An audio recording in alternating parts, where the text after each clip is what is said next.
ഈ ആഴ്ച തിയേറ്ററിലെത്തുന്ന 3 മലയാള ചിത്രങ്ങളും വളരെ പ്രതീക്ഷയോടെയാണ് ആരാധകർ നോക്കിക്കാണുന്നത്.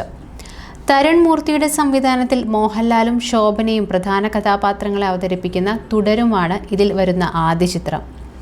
ഫർഹാൻ ഫാസിൽ, ഇർഷാദ് അലി, തോമസ് മാത്യു എന്നിവരും ചിത്രത്തിൽ പ്രധാന വേഷത്തിലെത്തുന്നുണ്ട്. ഏപ്രിൽ 25-നാണ് ചിത്രം തിയേറ്ററിലെത്തുന്നത്. മോഹൻലാലിൻ്റെ കരിയറിലെ 360-ാമത്തെ സിനിമയാണിത്. കൂടാതെ 21 വർഷങ്ങൾക്ക് ശേഷം മോഹൻലാലും ശോഭനയും വീണ്ടും ജോഡിയായി അഭിനയിക്കുന്നു എന്ന പ്രത്യേകത കൂടിയുണ്ട് ഈ ചിത്രത്തിന്. ടാക്സി ഡ്രൈവറുടെ വേഷത്തിലാണ് ചിത്രത്തിൽ മോഹൻലാൽ എത്തുന്നത്.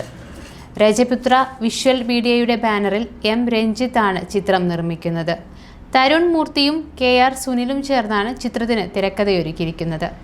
ഇനി വരുന്ന അടുത്ത ചിത്രമാണ് ഹാൽ.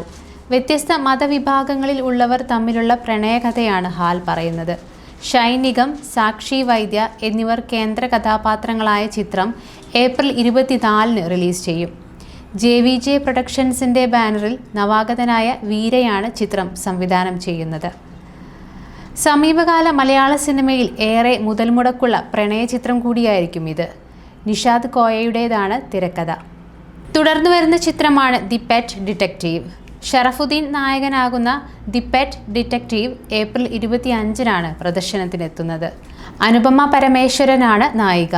ഷറഫുദ്ദീൻ പ്രൊഡക്ഷൻസിൻ്റെ ബാനറിൽ ഷറഫുദ്ദീൻ നിർമ്മിക്കുന്ന ചിത്രം സംവിധായകൻ പ്രിനീഷ് വിജയനും ജയ് വിഷ്ണുവും ചേർന്നാണ് തിരക്കഥ ഒരുക്കിയിരിക്കുന്നത്. ആനന്ദ് C ചന്ദ്രനാണ് ഛായാഗ്രഹണം. മുകുന്ദനുണ്ണി അസോസിയേറ്റ്സ് എന്ന ചിത്രത്തിൻ്റെ സംവിധായകനായ അഭിനവ് സുന്ദർ നായിക്കാണ് എഡിറ്റിംഗ്. രാജേഷ് മുരുകേശനാണ് സംഗീതമൊരുക്കുന്നത്. ഡ്രീം ബിഗ് ഫിലിംസാണ് ചിത്രത്തിൻ്റെ വിതരണം.